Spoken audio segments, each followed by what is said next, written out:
Masechet Baba Kama, Daf, même He Hamud Bet. On va commencer la Mishnah qui est au milieu de la page. Kesharo be'alav be'mosera, ve'na'al be'fanav karaoui, ve'yatza ve'hizik, ehad tam, ve'ehad moad, hayav, divrei Rabbi Meir.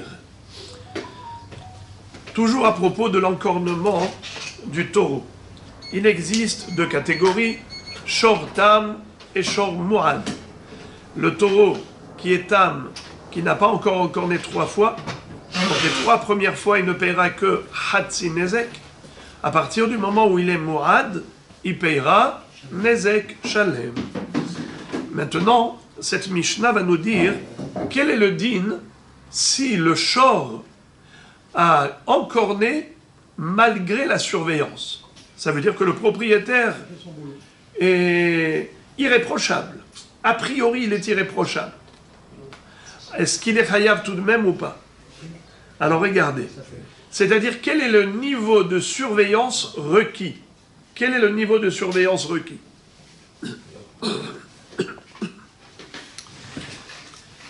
Kesharo be'ala be'mosera ve'na'al be'fanav karaoui ve'yatza ve'hizik Hayav. Et Hatam et Hanmoad. Divrei Rabbi Meir. Imaginons que le propriétaire, qu'est-ce qu'il a fait? Il a attaché avec une renne, avec une corde. Donc la bête était attachée avec la corde. Kesharo be'ala be'mosera. Et malgré tout, il a réussi à casser la corde et se détacher. Il est parti, il a encorné. Qu'il soit Tam ou qu'il soit Muad, le propriétaire est Hayav. Comment ça se fait? C'est qui dit ça? C'est Rabbi Meir. Regardez ce que dit Rashi sur Venahal Befanav Karaoui.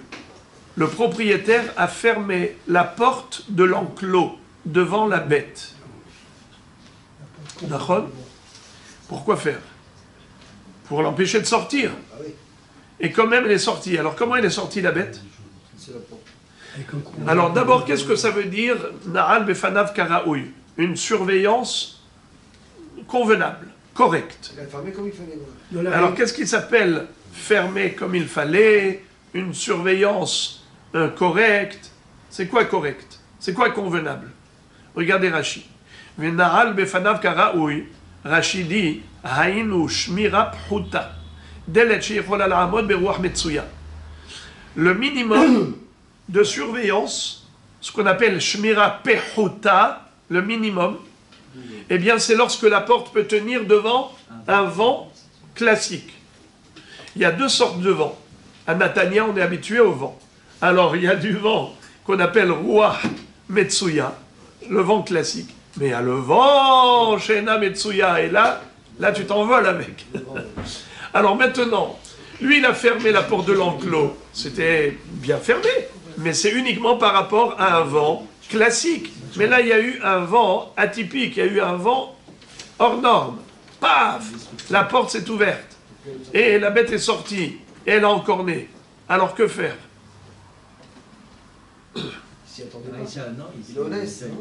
C'est honnête. Ruachena Metsuya. Mais s'il avait mis une double serrure, eh bien même le vent chez Nomatsu, il n'aurait pas pu l'envoler. C'est juste parce que le loquet était faible. Ça pouvait tenir devant un vent normal, mais ça ne pouvait pas tenir devant un vent anormal. Alors maintenant, est-ce qu'il est chayav ou il est patour? On a dit qu'il était chayav. Alors c'est ça le chidouche. C'est ça le chidouche.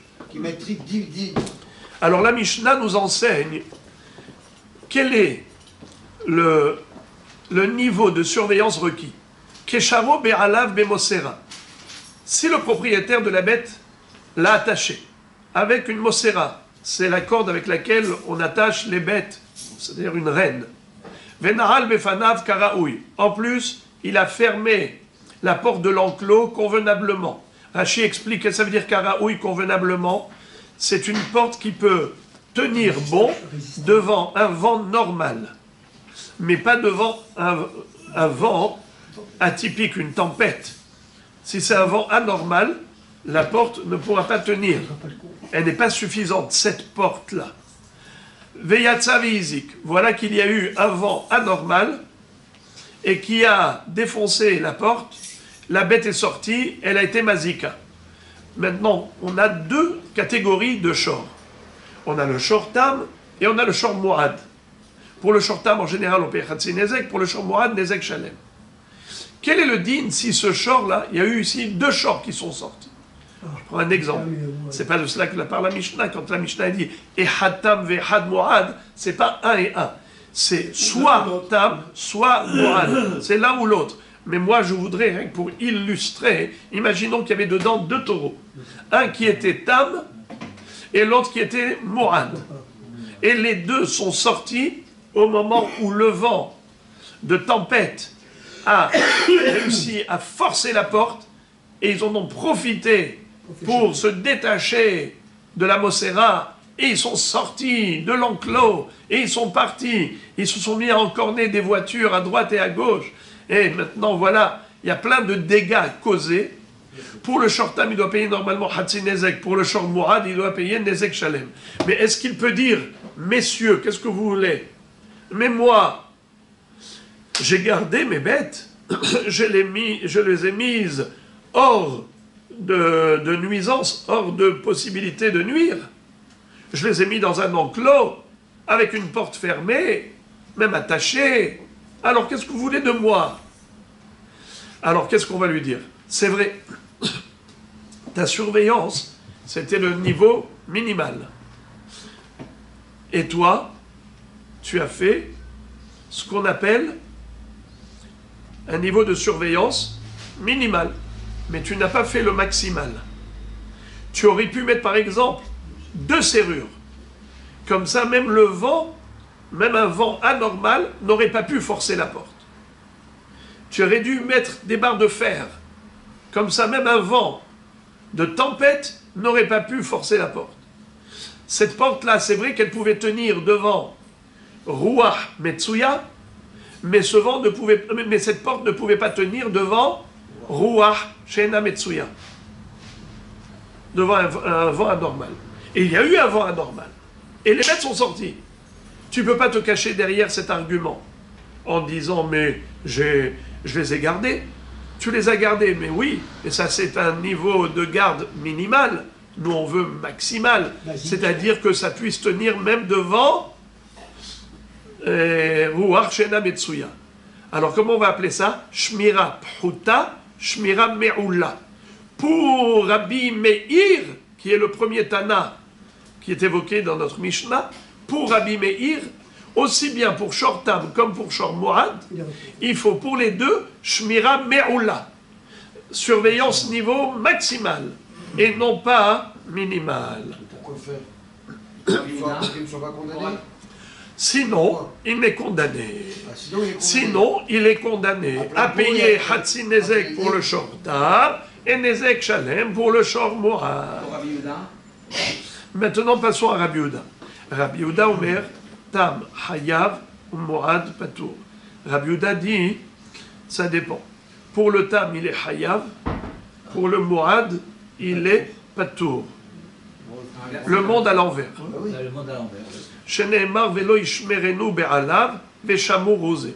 Car la Torah dit, quand est-ce que pour le Shor Mourad, on est Hayav de payer Nezek Shalem, que si il ne l'a pas surveillé. Velo ishmerenu be'alav. Mashma que s'il a surveillé, même une petite surveillance, niveau minimal, ça suffit. Et il ne payera pas. Il est irréprochable. Le monde à l'envers. Pour Shor Tam, on exige surveillance niveau maximal. Pour Shor Mourad, on se suffit d'une surveillance niveau minimal. S'il a surveillé le niveau minimum, ça suffit. Il ne payera pas pour le Shor Mourad. Sur quoi il s'appuie? Rabbi Yehuda pour affirmer une chose pareille. On le verra. Dans la Gemara, on va nous expliquer. Troisième opinion.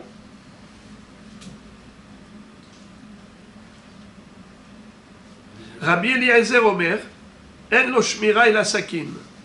Rabbi Eliezer, il va à l'extrême. Et il dit, même si il avait mis 2 barres de fer, et comment on appelle ça, la porte pouvait tenir même devant un vent de tempête. D'accord? Mais imaginez-vous, il y a eu un incendie qui a brûlé la clôture. Et maintenant, les bêtes en ont profité, elles sont sorties. Donc là, ils ne pouvaient rien faire. D'accord? C'était pendant la nuit, elles sont sorties et elles sont mises à recorder toutes les voitures de la rue. Le bonhomme va devoir payer pour le Shor Mourad. D'accord? On parle ici de Mourad, excusez-moi, pas Shorta. Rabbi Eliezer, il parle de Shor Mourad. Et il dit, le Shor Mourad, En lo shmira et la sakin. Et si il ne l'a pas égorgé, c'est-à-dire, ça veut dire quoi, En lo shmira et la sakin?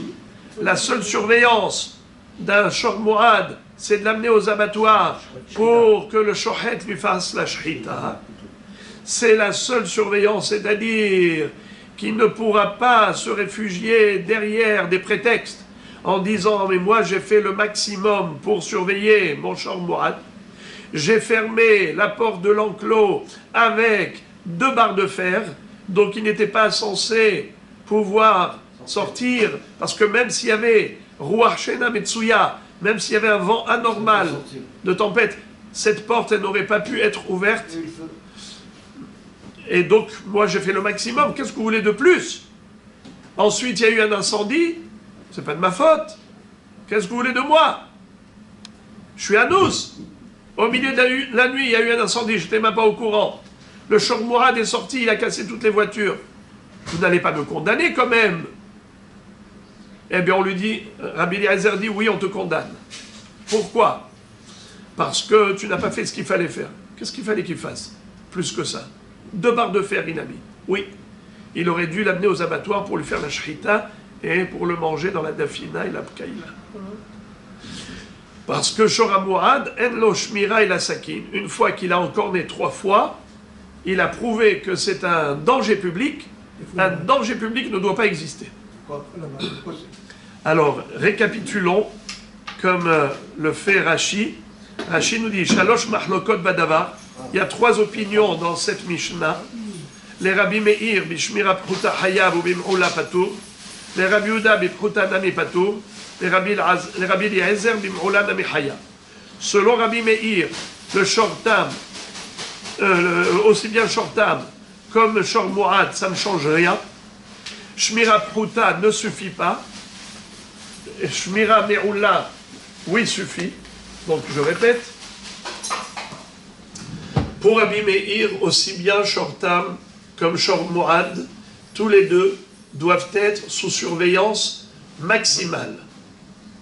S'il n'y a pas eu de surveillance maximale, il est condamné à payer pour les dégâts causés aussi bien par le Shortam comme pour le Shor Mourad. Il ne peut pas se réfugier derrière un prétexte en disant « j'ai fait Shmira Pruta ».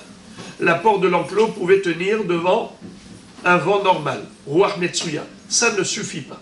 Il faut que ça puisse tenir devant Ruach Shena Metsuya, même devant une tempête. Mais s'il a fait ça, il a mis 2 barres de fer, de manière à ce que même un vent anormal ne pourra pas forcer la clôture, ne pourra pas ébranler la porte. Dans ce cas-là, quel est le din si jamais il y a eu un incendie au milieu de la nuit qui a brûlé la clôture et les shoharim sont sortis, ils ont cassé toutes les voitures? Quel sera le din dans ce cas-là, selon Rabbi Meir? Hayab ou Patour? Patour. Pourquoi Patour? Parce que il a surveillé un niveau maximal. Il a pris toutes les précautions maximales. Donc, il est irréprochable. Il sera patour. Quand est-ce qu'il est hayav, aussi bien pour Shortam comme pour Shor Mourad, que si il a surveillé, mais pas suffisamment. C'est-à-dire il a fait Shmira Pruta, mais il n'a pas fait Shmira Meroula. Maintenant, passons à Rabbi Yehuda. Rabbi Yehuda, qu'est-ce qu'il dit? Il dit quelque chose qui nous paraît complètement incohérent, illogique. Il dit que le Shortam, c'est plus Hamour que le Shor Mourad. Pour le Shortam, on exige Shmira maximale, et pour le Shor Mourad, on se suffit de Shmira minimale. Sur quoi il s'appuie? Sur le pasouk du Shor Mourad, où il est écrit Ve'im Shor Nagahu mitemol shilshom Velo ishmerenu be'alav. Alors, là, il est écrit Velo ishmerenu. Je répète, pardon, excusez-moi. O noda kishor nagahu mitemol shilshom Velo ishmerenu be'alav Shalem yeshalem shor tahatashor ve'amet yelo. Donc tu vois clairement que la Torah dit à propos du Shor Mourad, ce qu'on appelle Shor Nagah, la Torah dit Velo ishmerenu be'alav, si le propriétaire ne l'a pas surveillé. Machma que s'il a surveillé, même une petite surveillance suffit. Même Shmira Pruta suffirait. D'accord? Donc la Torah dit que Shmira Pruta suffirait. Seulement, qu'est-ce qui est incohérent? C'est que le Shor Tam, qui lui est censé être docile, Davka pour lui, une Shmira, tu exiges Shmira Meroula. Tu exiges Shmira Meroula. Et pour le Mourad, tu te suffis de Shmira Pruta. Une petite surveillance. Grande surveillance pour le Shor Tam et petite surveillance pour le Shor Mourad. C'est le monde à l'envers. Mais en tout cas, il s'appuie sur un pasouk. Velo ishmerenu be'alav. La Torah dit, s'il n'a pas surveillé du tout le Shor Mourad, il doit payer. Machma que s'il a surveillé un peu, ça suffit. Pour la quitter, il ne payera pas pour le dégât causé. Alors, on verra après dans la Gemara un très beau pirouche à ce propos. Pour Rabbi Eliezer, par contre, pour le Shor Tam, on ne sait pas qu'est-ce qu'il pense, mais pour le Shor Mourad, lui, il dit que même si on l'a surveillé parfaitement, on est hayav. Pourquoi? Car il ne doit pas exister le Shor Mourad. Il a prouvé qu'il est un danger public. Il faut l'emmener aux abattoirs. Sa seule surveillance, c'est le sakin. C'est le couteau de la shrita. Gemara. Maïtarma de Rabbi Meir. Donc la Gemara maintenant va nous expliquer la raison des deux shitot, Rabbi Meir et Rabbi Yehuda. Maïtarma de Rabbi Meir, Kassavar, Stam Shvarim, Lav Beheskat Shimur, Kaime. Amar Hamana, Tam, Nihyav. Denivele, Shmira, Pruta. Hadar Amar Hamana, Velo Ishmerenu, Legabe Mourad. Denivele, Shmira, Meroula. Veyalif, Negiha de Tam, Minegiha de Mourad. Yalif Negiha de Tam, Negiha de Mourad. C'est-à-dire, Rashi explique. Selon Rabbi Meir, le taureau, il est considéré comme non surveillé. En fait, c'est un danger. Pourquoi? Parce que naturellement, un homme, il fait confiance à ses animaux, il fait confiance à sa bête, il ne la surveille pas. Vous voyez parfois des gens qui circulent avec leurs chiens, et ils les laissent comme ça en liberté. Parfois même, ils les laissent aller se balader tout seuls. Ou parfois, ils sont à côté d'eux, mais sans muselière. Même sans laisse. Et quand vous lui dites, mais, eh oh, moi j'ai peur, ton chien là, il est en liberté, regarde sa taille, de quoi il est capable. Il dit, mais ça va pas, non, il est tellement gentil, mon chien, il ne ferait pas du mal à une mouche. N'est-ce pas? Ça veut dire que le propriétaire de l'animal, il s'est tellement familiarisé avec sa bête qu'il lui fait confiance et il la laisse en liberté. C'est pour cela que le shortam n'est pas surveillé naturellement par son propriétaire. Comme ça dit Rashi. Stam shvarim, en général, les taureaux, lav becheskat shemur kaime. Ils ne sont pas surveillés. En adam meshamer shoro klal, ela manicho veyotze. Ve'amar Hamana, tam nihyav de nib'ele shmira pchuta. Alors, la Torah, qu'est-ce qu'elle dit? Si ce taureau a fait du mal, il a causé un dégât, il a cassé les voitures, ou il a encorné le bœuf du voisin, eh bien, il faudra payer. Pourquoi il faudra payer?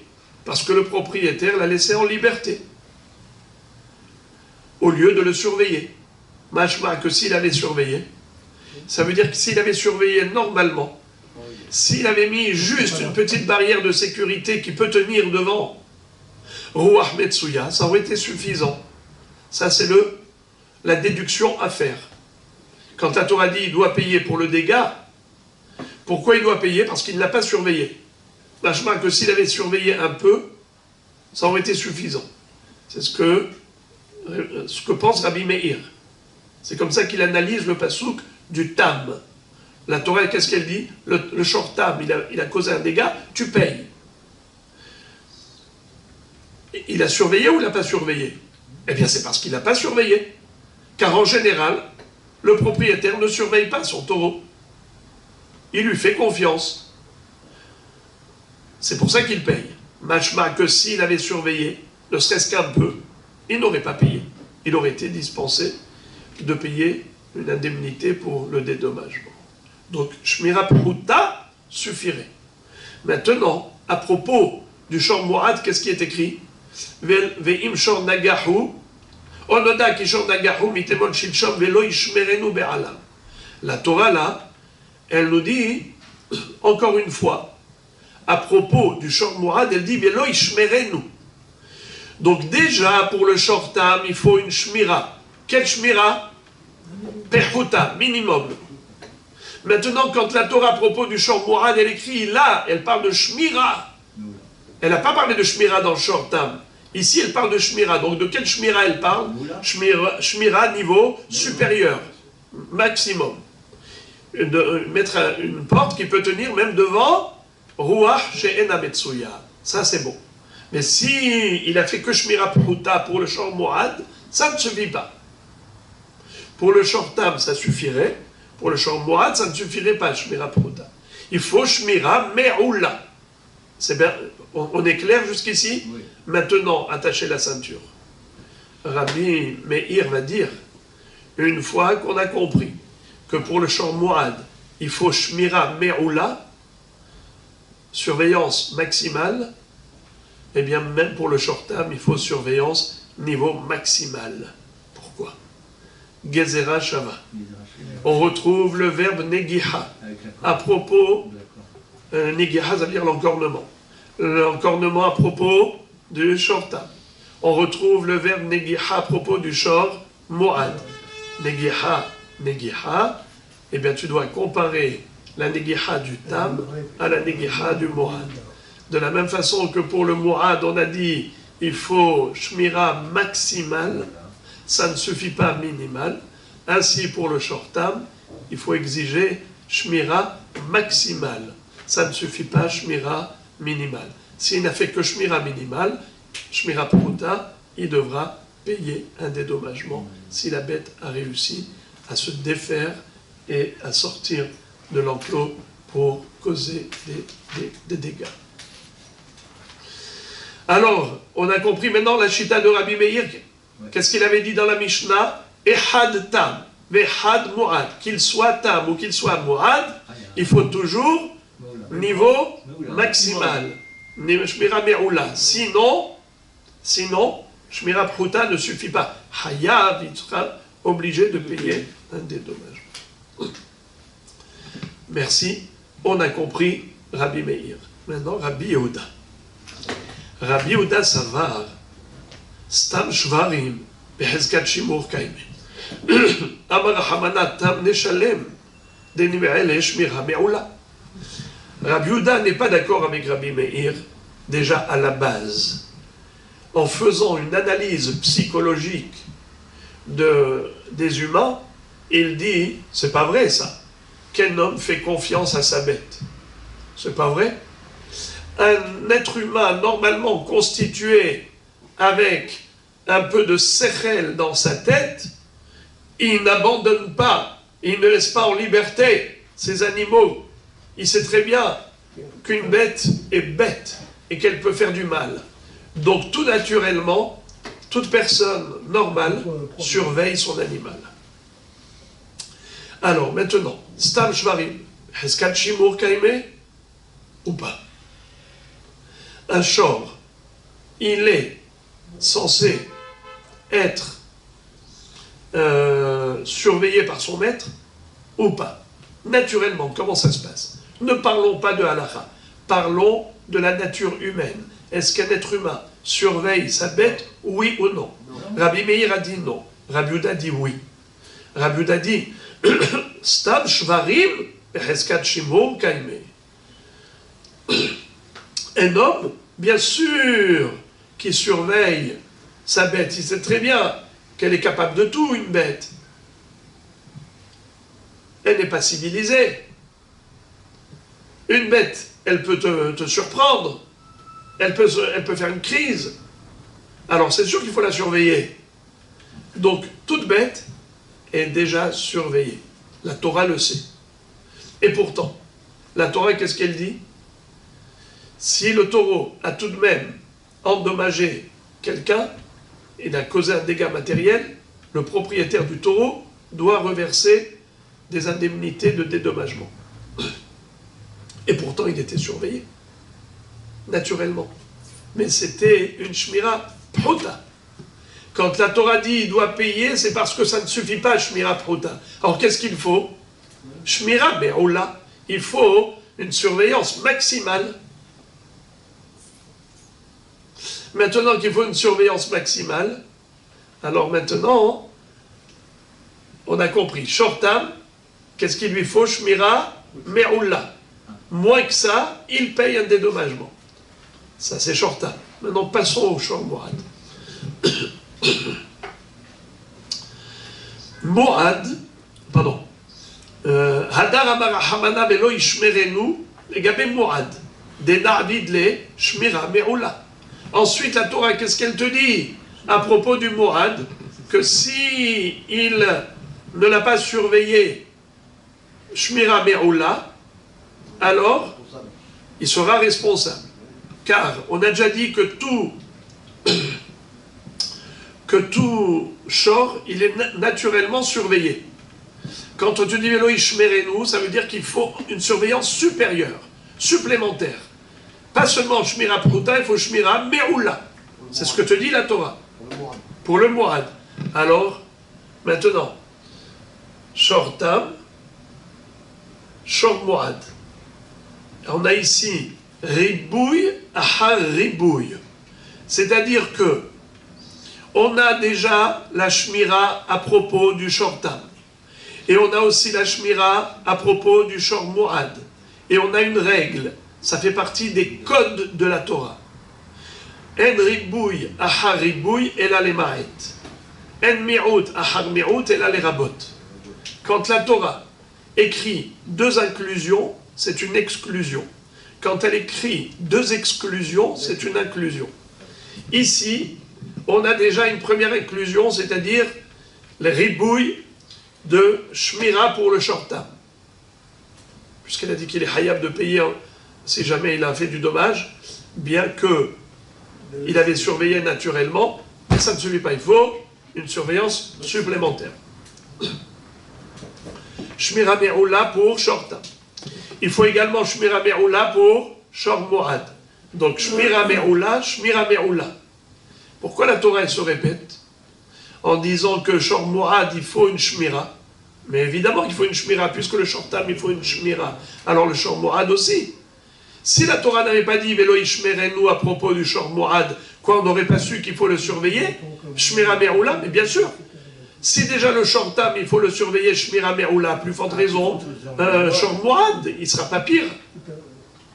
C'est pas parce qu'il est récidiviste qu'il va bénéficier d'une fleur. Alors pourquoi la Torah elle répète? Velo ishmerenu. C'est une répétition. Ça s'appelle ribouille, aha ribouille. En ribouille, aha ribouille, et la lemaret. Quand la Torah fait du plus égale moins. Moins égale plus. Alors, plus égale moins. Plus dans shortam. Plus dans shor mo'ad. Alors, shor mo'ad c'est plus, donc c'est moins. Pour le mo'ad, on peut se suffire de shmira pruta. Tu dois surveiller, mais shmira pruta, ça suffit. Ça paraît très très dur, très bizarre. On va voir dans quelques minutes.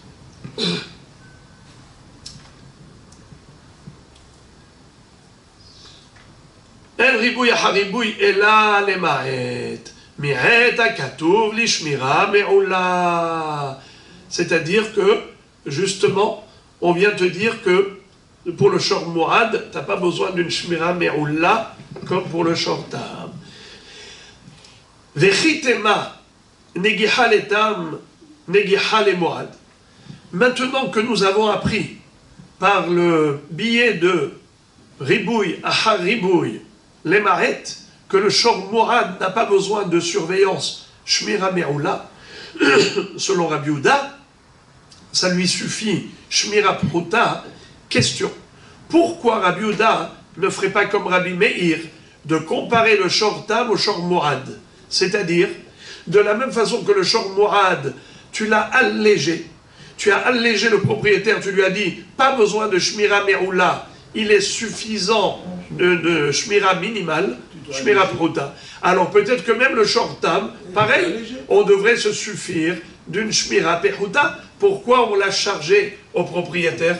Pourquoi on lui a dit, Mr. Propriétaire, si pour le shor tam tu n'as fait qu'une shmira pruta, tu es hayav de payer. Il faut une shmira me'ula. Mais non, maintenant qu'on a la preuve que pour le shor mo'ad, il est suffisant de shmira pruta, tu devrais appliquer la même règle, même au shor tam, que shmira pruta suffirait, grâce à la gzera shava, negiha. Negiha, c'est la question.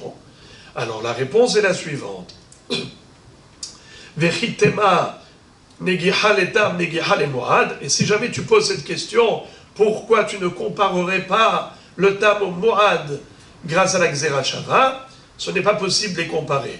Hamired rahamana velo ishmerenu laze velo leacher. La Torah elle a écrit velo ishmerenu dans mo'ad pour dire que c'est seulement le mo'ad qui a été déchargé, mais pas le tam. La Gemara dit ve'ami ba'ele lelav. J'ai pas compris pourquoi tu me dis que la Torah, au travers de ce verbe, elle vient dire que c'est Dafka le Mo'ad et pas le Tam. Mais non. Le Velo Ishmerenu, c'est pas pour exclure le Tam. Le Ishmerenu, c'est pour nous enseigner que le Mo'ad lui-même, en effet, ça lui suffit une Shmira Pruta. Grâce au Ribouya Haribouy. Alors comment tu dis que, grâce au verbe Velo Ishmerenu, on exclut la comparaison? Je vois pas. Réponse. Imken irtor hamana Velo Ishmor, mai Velo Ishmerenu, laze Velo leachia. En fait, c'est du nous. Si c'était juste pour le verbe Velo Ishmor, on aurait pu écrire Velo Ishmor. Pourquoi tu as écrit Velo Ishmerenu? C'est pour préciser lui et pas un autre. C'est Davka le shor mo'ad qui a été allégé, mais pas le shor tam. Le ishmerenu, le shor tam, ça lui suffit shmira pruta. Mais le shor mo'ad, ça lui suffit shmira pruta. Mais le shor tam, il lui faut shmira me'ula. Donc on a bien compris les références par rapport aux deux Tanaïm. Rabbi Meir qui exige Shmira Me'ula pour le shor tam et le shor mo'ad, Et Rabbi Yehuda qui dit Shor Tam, il faut Shmira Me'ula, mais Shor Moad, il lui suffit Shmira Pruta. Maintenant, la Gemara va citer une baraïta. Tanya Rabbi Eliezer ben Yaakov Omer Echad Tam ve'Echad Moad sheshmaro Shmira Pruta Patour. Maïtama Sabarla ki Rabbi Yehuda de Amar Moad bishmira Pruta Sagile Vialif Negiha Negiha Negiha le Tam ou Negiha le Moad. On a maintenant une quatrième opinion. C'est Rabbi Eliezer ben Yaakov, pas Rabbi Eliezer. Rabbi Eliezer ben Yaakov, il est hyper cool. Rabbi Eliezer, il est hyper strict. Rabbi Meir est strict. Rabbi Yehuda est moyennement strict. Alors, je reprends le niveau de celui qui est le plus cool au plus mahmir. Celui qui est en bas de l'échelle le plus cool, Rabbi Eliezer ben Yaakov. Au-dessus, Rabbi Yehuda. Parce que lui, Rabbi Yehuda, il dit...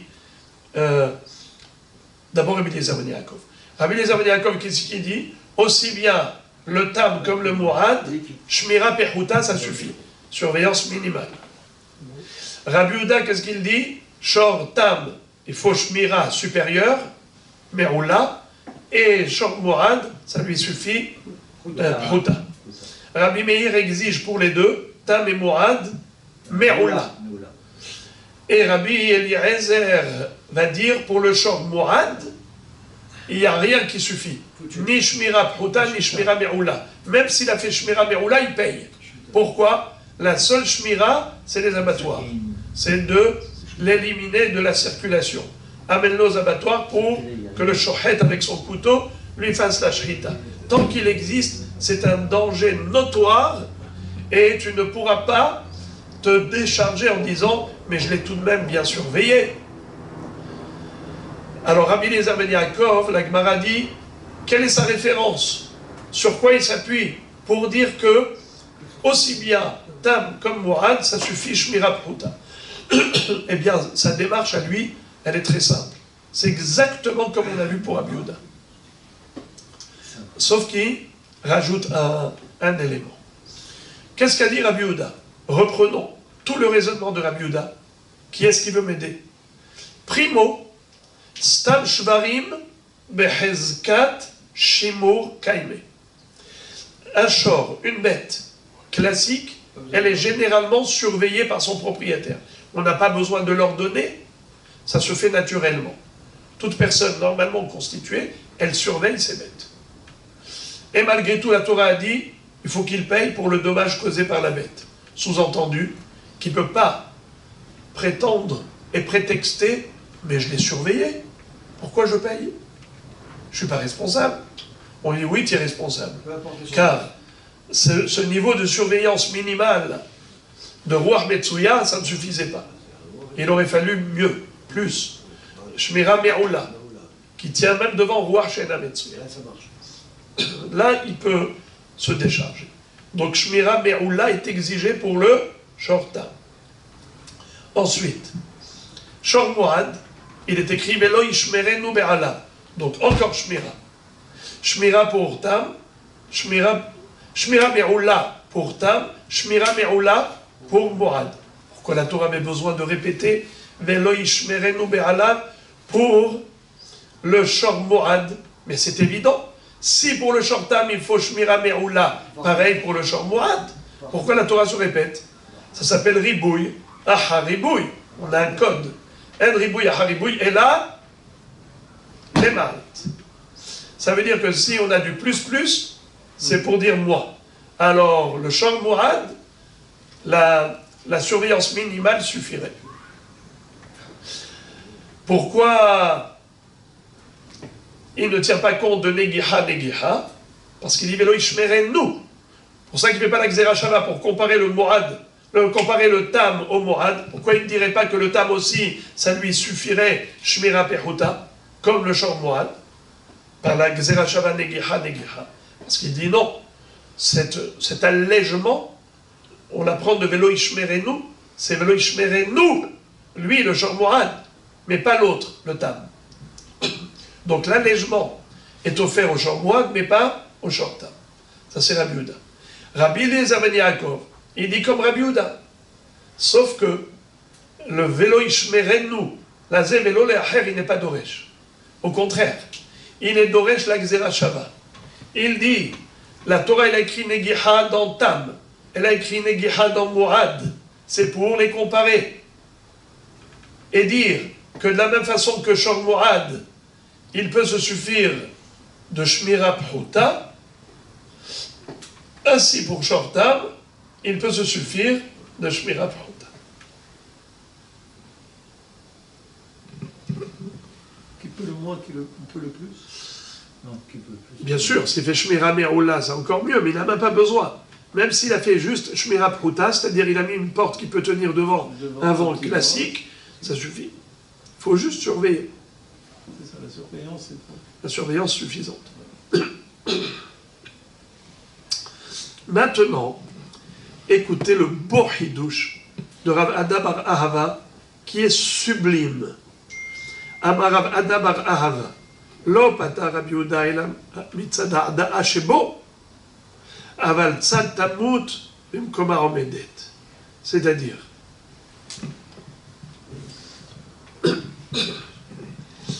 qu'est-ce que c'est qu'un shor mouad? C'est un taureau qui a encorné 3 fois. Les 3 premières fois, il était shortam, il ne payait que Hatsi Nezek, la demi-tarif par rapport au dommage. Mais une fois qu'il est mouad, il paye Nezek Shalem. Dans ce Nezek Shalem, en fait, il y a 2 demi. Un Nezek Shalem, tarif plein. Dans le tarif plein, il y a 2 fois 50%. D'accord. Celui qui est shortam, pour le shortam, il paye 50%. Pour le short mouad, il paye 100%.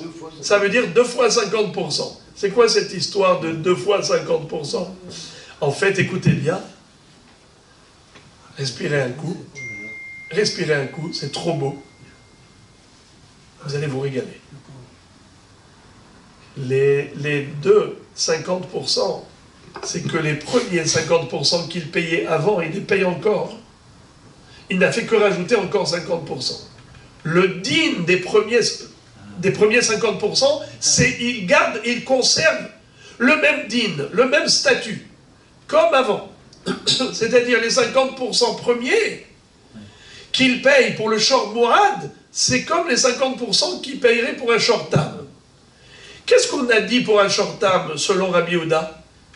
On exige quoi? On exige shmira me'oula. Il faut surveillance maximale. Pour pas qu'il devienne mourad. Mais une fois qu'il est mourad, on a dit, ça lui suffit surveillance minimale. S'il a surveillé d'un niveau minimal, alors, niveau minimum, ça suffit. Il ne payera pas. Il ne payera pas que les 50% supplémentaires. Mais il payera les premiers 50%. Je répète. Selon Rabbi Yehuda, pour un short tam, il faut shmira me'oula, surveillance maximale. Pour short mouad, il est suffisant, surveillance minimale. S'il a surveillé au minimum, ça suffit, il ne payera pas. D'accord? Qu'est-ce que ça veut dire il ne payera pas? Il ne payera pas que le côté mouad, mais il payera le côté tam. Tzad tamut meshalem, tzad mouadout lo meshalem. Le tzad mouad, il ne payera pas. Pourquoi? Lui, il a surveillé d'un niveau minimum, niveau minimal. Mais il ne l'a pas surveillé niveau maximal. Quel est le din pour quelqu'un qui se situe entre le minimum et le maximum? Selon Rabbi Yehuda, pour le short tam, ça ne suffit pas. Pour le short mouad, ça suffit. Alors, maintenant, quand il paye pour le short mouad plein tarif, on a dit c'est 50% et 50%. Les premiers 50%, eh bien, ça garde le même statut que short tam. Et puisque ça garde le même statut que short tam,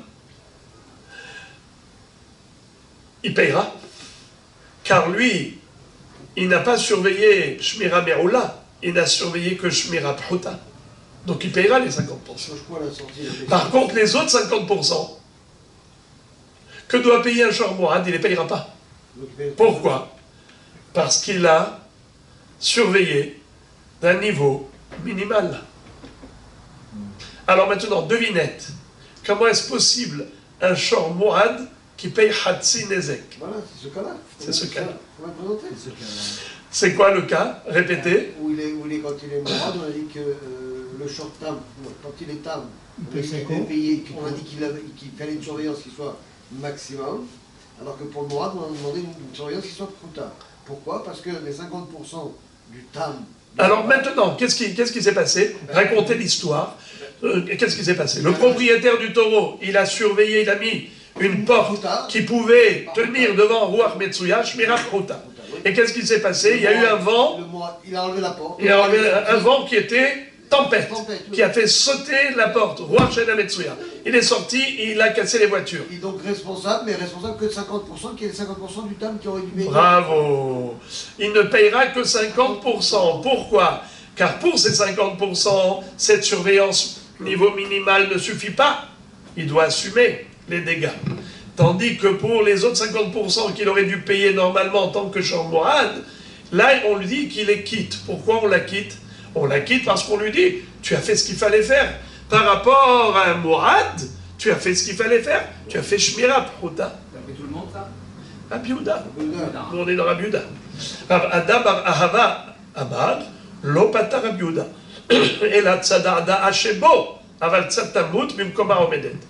Vous savez pourquoi ce pirouche nous régale? Vous savez pourquoi? Parce que ça nous permet de comprendre quelque chose qui nous paraissait totalement illogique. Rabbi Yehuda a dit quelque chose qui nous faisait marcher sur la tête au lieu de marcher sur les pieds. Il a renversé la vapeur complètement. Il a dit une chose, bien que ce soit basé sur les psukim, mais ça paraît totalement illogique. C'est un hok illogique. Pourquoi? Le shor mourad, il est plus dangereux que le shor tam. Alors si déjà le shor tam, tu exiges de lui shmira merola, à plus forte raison pour le shor mourad qu'il faut shmira merola. Mais maintenant on comprend que oui, il faut shmira merola dans le shor mourad, mais que pour la partie tam, que pour les premiers 50%. À ce niveau-là, ça ne change pas. C'est seulement sur la partie qu'on lui a rajoutée à payer. On lui a dit, tu payes maintenant encore 50%. Nezek Shalem. C'est sur ce supplément qu'on a été plus cool. Ce rajout de 50%, là on lui a dit, mais quand même, on a été strict d'une part d'exiger de toi un paiement de 50% supplémentaire, mais ce n'est que si tu n'as pas surveillé du tout. Si tu as surveillé, ne serait-ce qu'un petit peu, Shmira Pruta, ça suffit. Ça, c'est que pour la partie supplémentaire, les deuxièmes 50%. Mais pour les premiers 50%, il faut Shmira Meroula, comme pour un shortam. Et donc maintenant, le monde n'est plus à l'envers. Tosfot rajoute encore quelque chose de très beau. C'est qu'il dit que, selon Rav Ada bar Ahava, qui a innové un concept, et il a dit qu'un shor mourad inclut le shor tam. C'est pas que le shor mourad, c'est une nouvelle créature. C'est le shor tam, seulement maintenant, on est plus mahmir. En fait, il garde le statut de shor tam, mais il est aussi mourad. Alors, par rapport au Hatsi Nezek, figurez-vous, le premier Hatsi Nezek, les 50% qu'il paye en tant que shor tam, il payera Migoufo ou Mina'aliya. Vous vous rappelez quelle est la différence, Rabbi Shimon? Quelle est la différence entre shor tam et shor mourad? Rappelez-vous, c'est quoi Migoufo ou Mina'aliya? Vous vous rappelez? Oui. Le Hatsi Nezek, il est plafonné au prix du gouffre. Voilà. Et Miralia, c'est le maximum. Miralia, c'est le maximum. Alors, imaginons par exemple, le taureau, lui, coûtait, alors on va dire comme ça, le Nezek, il était de 20 000 shekels. Il a cassé une voiture, 20 000 shekels. Le dommage. S'il était shortam, il devrait payer combien? Hatsi, 10 000 shekels. Mais si lui, par exemple, il ne coûte que 4 000 shekels. Eh bien, il va payer que 4 000. Il va payer que 4 000. Migoufo. Migoufo. Maintenant, s'il est mourad, il doit payer Nezek Shalem. Combien? 20 000 shekels. Selon Rav Ada bar Ahava, Ah oui. dans ces 20 000 shekels, il y a 10 000 et 10 000. Dans ces 20 000 shekels, il y a 50% et 50%. Il y a 10 000 et 10 000. Les premiers 10 000, c'est en tant que shortam. Les autres 10 000, c'est en tant que shor muad. Alors, les deuxièmes 10 000, qui est en tant que muad, mina aliyah, donc il payera les 10 000. Mais les premiers 10 000, puisque c'est en tant que shortam qu'il paye, mais shortam c'est migoufo, alors c'est plafonné. Il ne payera que 4 000 par rapport aux 10 000. À la place des 10 000, les premiers 10 000, il ne paiera que 4 000, le prix qu'il coûte.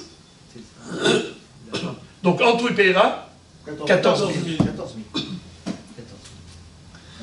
Ça veut dire que la conception, la perception du Shor Muad selon Rav Ada bar Ahava au nom de Rabbi Yehuda, c'est que le Shor Muad, c'est pas une nouveauté. Le Shor Muad, c'est un rajout. On rajoute sur le Shor Tam l'autre moitié. Mais la première moitié, elle garde le même statut. Amar Rav, Muad le Keren Yamin, et non Muad le Keren Smol. Rav va dire, si jamais un Shor Tam, pardon, excusez-moi, un Shor Muad a encorné 3 fois. Mais 3 fois, c'était toujours avec la corne droite, qui était la plus forte. Tac, tac, tac. Jamais il n'a encorné avec la corne de gauche. Donc toujours, il surveillait du côté droit. Et voilà que la première fois, le taureau, il encorne du côté gauche. Eh bien, Rav va dire, il payera Hatsi Nezek. S'il avait encorné avec la corne droite, il payera Nezek Shalem, Muad. Et si c'est la corne gauche, eh bien, c'est... il paiera que Hatsi Nezek. Nachon. La Gemara, pour elle, c'est une chose évidente. C'est Pshita. Qu'est-ce que Rav est venu nous dire? Mais c'est évident. Après, Aliba Deman, selon qui Rav a enseigné que pour le Keren Smol, il est Tam. Il n'est pas Mourad pour le Keren Smol, que pour le Keren Yamin. Et Aliba Deman, et Aliba de Rabbi Meir, Ha'amari Hatam Vehad Mourad Shmira Me'ula Ba'e. Selon Rabbi Meir, on a déjà vu que lui ne distingue pas entre Tam et Mourad. Il exige toujours Shmira Me'ula. Donc il n'y a aucune différence entre corne gauche ou corne droite. C'est toujours un Hayav, puisqu'il faut une Shmira Me'ula. Et Aliba de Rabbi Yehuda, Maï Iria Keren Smol, Afilu Yamin Nami, il Betsat Tamut, il Batsuat Muadut. Et si c'est d'après Rabbi Yehuda, eh bien, il n'y a pas que le côté gauche qui n'est pas Muad. Même le côté droit, il a une partie qui n'est pas Muad, c'est-à-dire les 50 premiers. Il est considéré comme Tam. Amré, alors la Gemara répond, les Rolam qui Rabbi Yehuda, Velos virale de Rav Ada bar Ahava. Bémet, Rav, il pense comme. Il a parlé d'après Rabbi Yehuda, mais il est venu contredire Rav Ada bar Ahava. Ce hidouche sublime de Rav Ada bar Ahava, qui a dit que d'après Rabbi Yehuda, la conception du Shor Muad, elle est qu'en fait, il est Shor Tam plus Shor Muad, les 50 premiers gardent le statut de Tam, les 50 supplémentaires, les 50% supplémentaires qu'il doit payer, ça c'est le statut de Muad, c'est pas vrai. Ça n'existe pas, ça, d'après Rav. Rav dit, Shor Muad, c'est un nouveau statut pour les 100%. Il n'y a pas 50% et 50%. C'est 100%. Qui a gavna ou des mishkahat satamo de Muadot. C'est-à-dire que si tu cherches, selon Rabbi Yehuda, à dire que d'un côté, on exige de lui une shmira me'ula, et de l'autre côté, on se suffit de Shmira Pruta, c'est uniquement s'il y avait par exemple 2 cornes. Il était Mourad que du côté droit, Keren Yamin, mais du côté gauche, il n'avait jamais encorné. Maintenant, il a surveillé, Rabota, écoutez bien, il a surveillé, mais quelle surveillance? Pruta, Shmira Pruta, c'est-à-dire le minimum. Et qu'est-ce qu'a fait malgré tout malgré cette shmira pruta, le taureau, il a pu sortir parce qu'il y a eu une tempête, et donc il a pu sortir, ce qu'on appelle Ruach Shena Metsuya, et il a encore né. Alors maintenant, écoutez bien, s'il a encore né avec une voiture avec la corne de droite, et l'autre voiture, il a encore né avec la corne de gauche, dites-moi, Rabotek, qu'est-ce qui va se passer? Je vous écoute. Là, vous devez m'expliquer. Parce que si on considère que la corde de droite a encore né qu'une seule fois... Et la corde Alors dites-moi, qu'est-ce qu'on va lui dire? Les Dayanim, qu'est-ce qu'ils vont le condamner à quoi? Il va avoir un statut de table. T'as pour le côté gauche, ta corde gauche. Hein? Et moi, Non. Alors, écoutez, attachez la ceinture. Il ne payera que Hatzinezek. Et que Hatzinezek que pour ce qu'il a cassé avec la corne de gauche. Tout ce qu'il a cassé avec la corne droite, il ne payera rien. Pourquoi? Car Rabbi Yehuda nous a dit qu'une shmira pruta suffit pour Shor Mourad. Mais pour le Shor Tam, il faut shmira me'ula. Maintenant, lui, il a surveillé shmira pruta, ce Shor. Mais il n'a pas surveillé shmira me'ula. Maintenant, il est sorti. Il a cassé la voiture de droite avec sa corne droite, et il a cassé la voiture de gauche avec sa corne gauche. Alors, Abota, écoutez bien. Pour la voiture de droite, eh bien, il ne payera rien. Pourquoi il ne payera rien? Car il y avait une shmira pruta. Puisque il a quand même surveillé shmira pruta, il a fait ce qu'il avait à faire. Donc il est quitte. À partir du moment où il y a eu shmira pruta, donc il a fait ce qu'il avait à faire, donc il est quitte. Mais par contre, pour la voiture qui était à gauche, comme c'est avec la corne gauche avec laquelle il n'avait jamais encore né, donc là il est shortam. Pour shortam, d'après Rabbi Yehuda, ça ne suffit pas shmira pruta. Eh bien, il est chayav. Il paiera Hatzinezek. C'est la corne qui est mourade, là, non? Exactement. La corne, ça veut dire, Rav dit la chose suivante. Je ne suis pas d'accord avec Rav Ada bar Ahava. Parce que qu'est-ce qu'il fait Rav Ada bar Ahava? Dans la même corne, imaginons par exemple, elle était Mourad à droite. Comme on a dit, Keren Yamin, Mourad à droite. Et maintenant elle a encore né à droite. Quel est le din si ce monsieur il avait fait une shmira pruta? On a dit qu'il est mourad, c'est... D'après Rav Ada bar Ahava, c'est C'est suffisant. suffisant. Eh bien, faux. Qu'est-ce qu'il faut me répondre? D'après Rav Ada bar Ahava, il payera Hatzinezek. Ah oui. Pourquoi il payera On a Hatzinezek? dit c'est les 50% des... Car pour les premiers 50%, il garde le statut de Tam, et pour les autres 50%, il y a un statut de Mourad. Alors, pour les deuxièmes 50%, sa shmira pruta était suffisante. Mais pour les premiers 50%, la shmira n'était pas suffisante, donc il paye Hatzinezek. Pour Rav, il payera combien, les amis? Avec la corne droite, tout ce qu'il a fait avec la corne droite, combien il payera d'après Rav? Zéro. Pourquoi il payera zéro? Car il a fait une shmira pruta. Quand est-ce qu'il payera que 50%? Qu'avec la corne de gauche.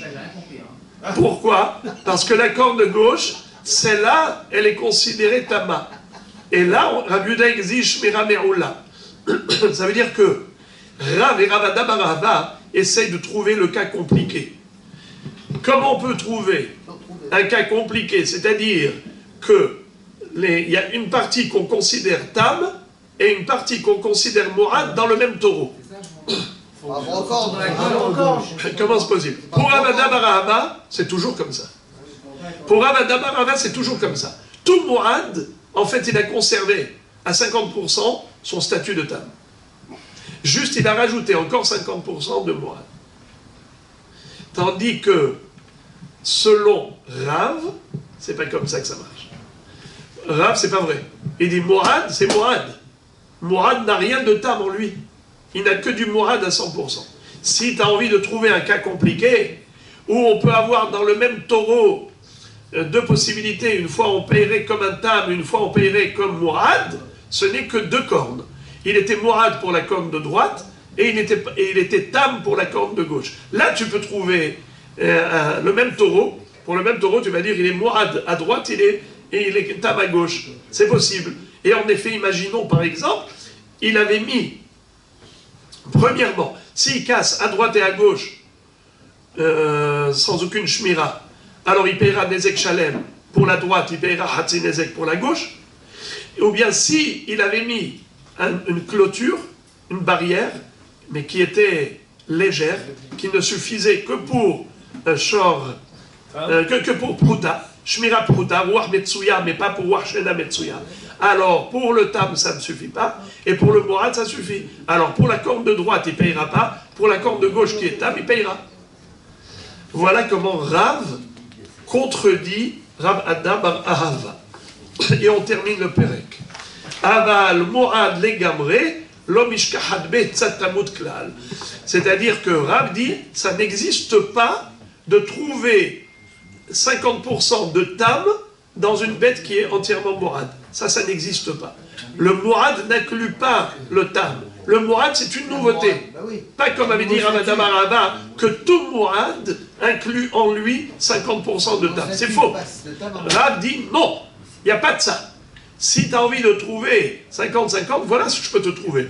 Corne droite, corne gauche, mais pas dans la corne de droite elle-même de faire moitié-moitié, c'est pas possible. On termine. Rabbi Eliezer ben Yaakov, Rabbi Eliezer Omer, En lo shmira ela sakin. Rabbi Eliezer dit, pour le shor Mourad, il n'y a que le couteau qui peut le surveiller. Il y a un incendie et voilà qu'il est sorti, il a encorné, il devra payer un dédommagement. Pourquoi? Parce qu'il est toujours coupable. En quoi il est responsable? Eh bien, parce qu'il aurait dû l'amener aux abattoirs. En lo shmira ela sakin. C'est un danger public. Et il ne peut pas prétexter qu'il a fait ce qu'il pouvait faire de bien le garder, shmira meroula. Car même shmira meroula n'est pas suffisant. Amar Rabba Maïtarma de Rabbi Eliezer. Sur quoi s'appuie Rabbi Eliezer pour dire ça?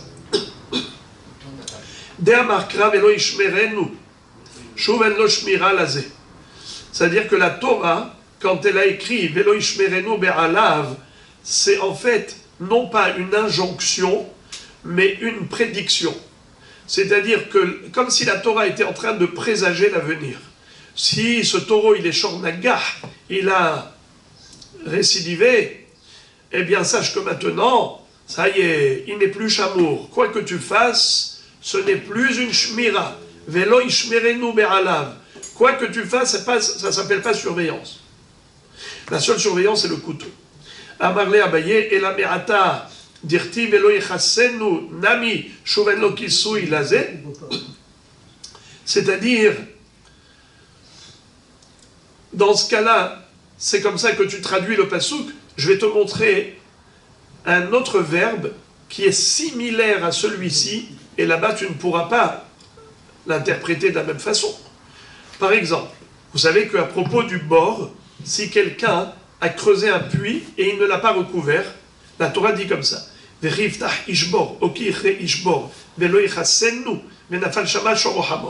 Si quelqu'un a creusé un puits, ou il a ouvert un puits, et il ne l'a pas recouvert, et un taureau ou un âne sont tombés, il paiera.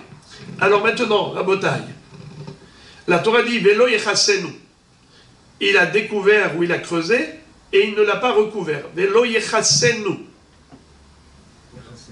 Velo yechassenu. Il n'a pas recouvert. Alors là, il sera hayab de payer.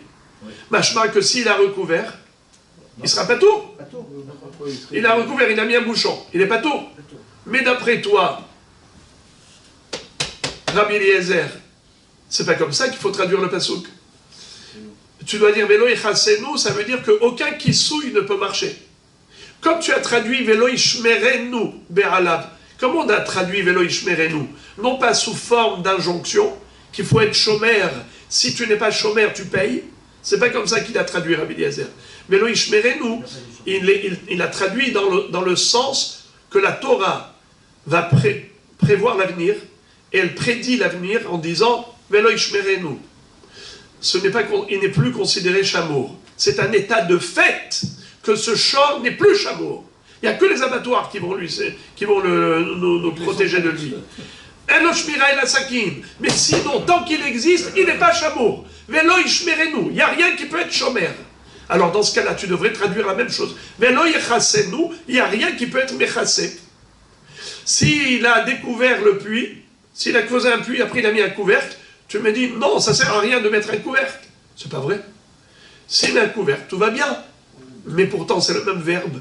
Comment ici tu traduis le verbe ainsi, et ici tu traduis le verbe ainsi? C'est-à-dire, au niveau de velo ishmerenu, tu me dis c'est un état de fait, et au niveau de velo yechassenu, tu me dis c'est une injonction. Il faut couvrir, car si tu ne couvres pas le puits, alors tu devras payer pour les dégâts. Eh bien la même chose, velo ishmerenu, tu dois être chômeur, si tu n'es pas chômeur, tu payeras pour les dégâts. Comment tu me dis ici, velo ishmerenu, la Torah, elle est en train de te donner le statut du shor. Elle te dit, velo ishmerenu, il n'est plus chameau. Il n'y a que le couteau qui va nous débarrasser de lui. Sinon, il n'est pas chameau. Alors quoi? Alors, velo yechassenu, ça veut dire qu'il n'est pas mechoussé? C'est la même conjugaison, la même grammaire. Velo ishmerenu, velo yechassenu. Alors, si là tu traduis comme ça, là aussi tu dois traduire comme ça. Tu ne peux pas te permettre de traduire comme tu veux les psukim.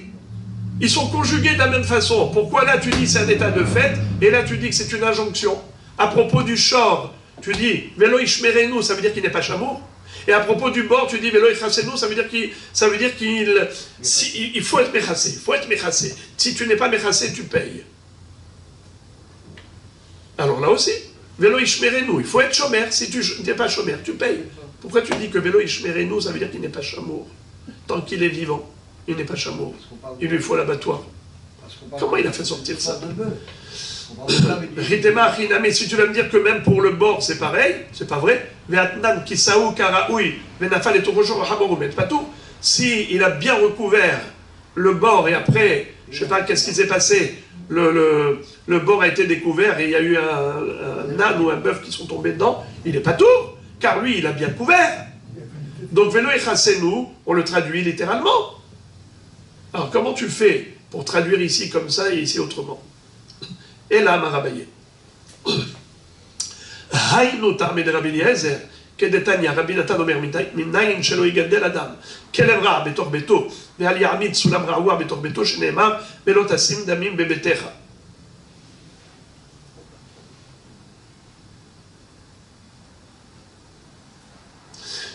Abaye nous dit, le Taram de Rabbi Eliezer, c'est comme a dit Rabbi Nathan. D'où apprend-on qu'un homme n'a pas le droit d'avoir chez lui un chien méchant ou une échelle branlante? Comme il est écrit Velotassim damim bebetecha. C'est-à-dire, la Torah nous interdit de laisser exister un danger.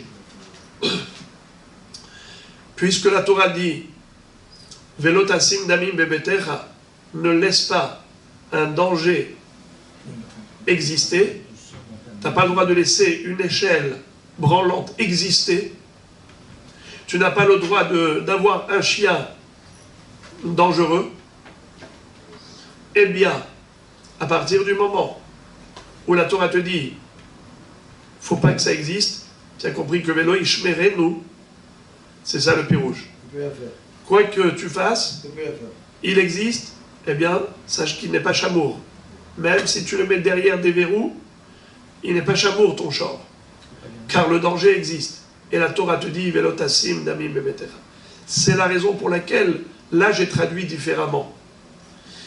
Un pasouk de Velotassim damim bebetecha ne laisse pas le sang couler chez toi. Ne cause pas d'effusion de sang avec ton échelle branlante, avec ton chien méchant. Alors ça veut dire que la Torah ne veut pas de l'existence d'un danger quelconque dans le monde. Alors on comprend que Velo Ishmerenu, à propos du Shor HaMuad, c'est ça la Kavana. Qu'il n'y a rien qui peut être Shomer Oto à partir du moment où il a montré qu'il est sauvage et dangereux. Eh bien, tu comprends que la Torah dit Velo Ishmerenu en tant qu'état de fait et pas en tant qu'injonction. Car il n'y a rien qui peut être Shomer Oto, c'est ça ce que voulait dire la Torah. Donc un pasouk a permis de comprendre notre pasouk. Hadran alach, shor shenagah, arba'a v'chamisha.